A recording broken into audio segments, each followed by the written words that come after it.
Welcome into the PFF NFL Daily. Today discussing the Green Bay Packers and what didn't happen at the trade deadline. Sam, we've talked a lot about what did happen both here on the Daily and the PFF NFL podcast, but the Packers rumored to be in the wide receiver market. They don't make a move.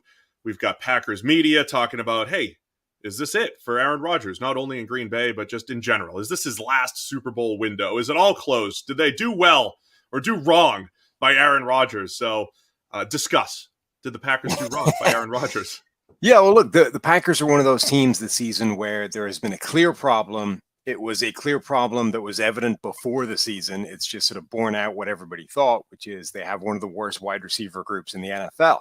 And they're in trouble. Like, the season hasn't gone the way they expected it to. They haven't been leading the division. The Vikings are out in front. They now have a real battle on their hands just to make the playoffs again, let alone then make noise once you're in there and try and win a Super Bowl for Aaron Rodgers. So if you have no receivers, you got two options. Number one, you make a move before the trade deadline. And apparently that's something that happens more and more now with, significant moves. Gone are the days where you're like, nothing really happens at the trade deadline. It's all inconsequential stuff. You can make a big move. And by the way, Brandon Cooks appears to be quite irate that it didn't happen. So maybe there was a potential guy sitting there for you to get.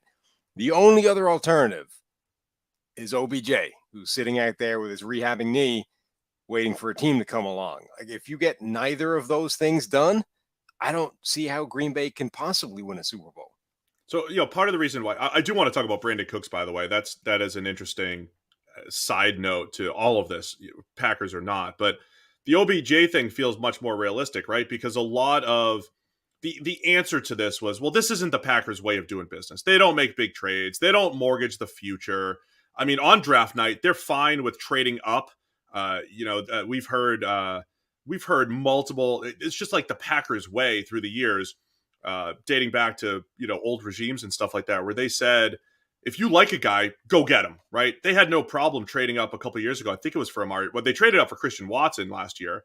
But trading up for Amari Rodgers, that's giving up draft picks to go get a player. But they're just more willing to do it for a player on a first contract, not for a player that you're going to have to pay. That's kind of the Packers' way. But OBJ could be more reasonable because you're not giving up draft capital, right? Yeah, and at this point, doesn't that feel just like shooting yourself in the foot for no reason? Like, you've decided that this is only worth doing for rookies when it's effectively the same thing. Like, even just as a point of principle, it doesn't make a ton of sense. Either you're willing to give up future picks for current fixes, or you're not. Like, the idea that you're only willing to do that for rookies, for unproven commodities, just feels bizarre. Like, if you're willing to give that stuff up, go and give it up, because right now you desperately need a wide receiver. And yeah, look, the Odell Beckham Jr. thing makes a lot of sense. It seems like an obvious fit, only there's a couple of things. Number one, OBJ, I think, wants to be paid a significant amount of money. Like, as much as a lot of people, I think, view this as, well, we get in OBJ, we pay him $8 million, we'd go on a Super Bowl run, and then we rinse and repeat. Like, he seemed to be upset that the Rams didn't come with a big bag of cash at the end of last season after they did that, right? Like, he sort of proved to himself or to everybody else that, hey, I've still got this. I can be a number one guy. Give me money. The Rams didn't seem to want to come with that offer, or simply didn't have the capacity to come with that offer. Either way, he didn't get the bag he wanted, and that seemed to be part of his motivation. So are the Packers willing or able to give him that kind of money? And then the second thing is, if OBJ is sort of sitting back waiting for the contenders to emerge, and it's like, well, I'll just jump on the most likely Super Bowl contender that needs a wide receiver. I mean, the Packers are very quickly taking themselves out of that picture. Like, they, at the start of the year, would have been envisaging saying, hey, we can bring in OBJ because 8 weeks into the season, we'll be like, hey, come to Green Bay, win a Super Bowl, Now it's like, come to Green Bay, rescue our season. Yeah, I mean, it does feel a little bit different. I mean, they've got the Lions this week, the Packers. Lions this week. They have the Cowboys in 2 weeks, and the Eagles in 4 weeks. Titans are in there as well. I mean, they're already 3-5, and they've got some tough games coming up. You're right; they might not even be in it. OBJ is supposed to not even be healthy, I don't think, until December. The money, I think, is less important because of that. But you are talking about, I mean, are the Packers going to be under 500 by that point still in December? We're talking 4 weeks from now. They could be sitting at 5-7. It might not even be making the playoffs at that point. And even if OBJ comes in, again, you have to be on the same page with Aaron Rodgers. I don't know if he saves everything. So I understand not mortgaging the future and all that stuff, but shouldn't it be different when you have Aaron Rodgers? He's already Yeah. mortgaged your future. Look at his cap hits these next couple of years once he leaves. Your future's also, already in danger.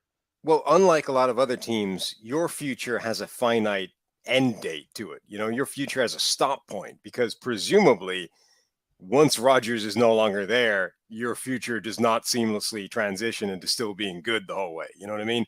Most teams have problems replacing one Hall of Fame quarterback with the next one. Now, obviously, Green Bay managed it fine the last time. Brett Favre straight to Aaron Rodgers. If that doesn't happen again, your future probably stops the moment Aaron Rodgers is no longer there. So you can afford to not think about this in, well, what's 5 years time going to look like? What is the cap going to look like in 2026? Who cares? Rodgers isn't going to be there. Like, the whole thing is gone at that point. Rodgers is here for a couple more years, and at that point, that's your window. So start firing stuff that affects this year, next year, like the future. This ethereal term that everybody throws around, it's kind of irrelevant to you because your future. I mean, look, Jordan Love does not look like it's going to be the next Aaron Rodgers, Brett Favre seamless transition. So your future has an end date to it. I could hear Packers fans right up until the trade deadline just waiting. Is anything going to happen? Are they going to get that guy for Aaron Rodgers? That tension built up to the trade deadline, just like the way you can make every play feel this exciting. With DraftKings Sportsbook, an official sports betting partner of the NFL, and their unbeatable offers right now, new customers can make any $5 bet and get $200 in free bets if your team wins. That's any NFL bet. Check it out. In addition to the usual bets, everyone can boost their winnings with DraftKings stepped-up same-game parlays, and you can throw down on those stepped-up same-game parlays once per game day all season long. So download the DraftKings Sportsbook app now. Use promo code PFF to get $200 in free bets if your team wins. Just place a $5 bet on any football game only at DraftKings Sportsbook using the code PFF. A couple of the names that were, thought about here. Brandon Cooks, who you mentioned with the Texans, but also Chase Claypool, the guy that goes to the Bears for a second-round pick. There was a thought out there, hey, the Bears beat the Packers to the punch, kept him away from a division rival. I don't know if that was really the case, but should the Packers have given up a 2 for Chase Claypool? Should they have given something up for Brandon Cooks? Cooks was upset, Sam, but he became much less likely to be traded once he re-upped a 2-year extension back in April. He got paid 2 years, $38 million. That extension probably limited his trade availability here at the deadline. Cooks is just upset because he's used to being traded every time, every year. It's like he's probably got like an annual discount with the moving people. Like, he was just ready. Like, it was time. He's like, I got you guys on call. I don't know where I'm going, but we're going. He's going to lose like his frequent flyer miles, all this kind of stuff. Like, he's just mad at that. But yeah, understood. I don't know. I don't quite understand why he's upset. It didn't make a ton of sense for them to move him this time, unlike every other time he's been traded. But if he was available and he was actually on the market the way he seems to think he might have been, that's absolutely a move that would have made an instant impact for Green Bay. The Claypool thing, I don't think was one that Green Bay should have been interested in, really. Like, maybe, pick up the phone, find out what the asking price is. But at the point where it's a second and somebody's willing to give that, no, I don't think he makes a material difference to what the Packers are dealing with right now. They needed the number one guy. They needed a Brandon Cooks. They needed a DJ Moore. They needed somebody that can come in and be their number one dude that Rodgers can trust and knows will get open consistently. And even then, you're going to have to go through the growing pains of like developing that chemistry. But that's at least worth a significant outlay. And I don't know if there was anyone willing to sell one of those. If the Texans weren't going to ship Cooks, if the Panthers view DJ Moore as the long-term thing, like, they might simply have not had any available options. Adding weapons for Rodgers is not a new conversation. That's the tough part about this one, Sam. When Davante Adams was here, we were having this conversation. We said, Davante Adams is nice. He's awesome. He's dependable. He's always open on third down. Great rapport with Aaron Rodgers. But for the Packers to be able to compete with the other best teams in the league, even though they were the number one seed the last couple of years, you got to have a complementary option. Then they lost Adams, and it got that much worse, as expected. So I don't even know if one receiver was going to fix this, but if you were going to salvage the season, it did feel like something did need to happen. all one receiver does, maybe, like optimistically, is put you back where you were a year ago, which is a good team, but maybe not good enough to win the Super Bowl anyway. But at least takes you from being where they are right now to being back in contention to being a good team in the NFC where, anything can happen.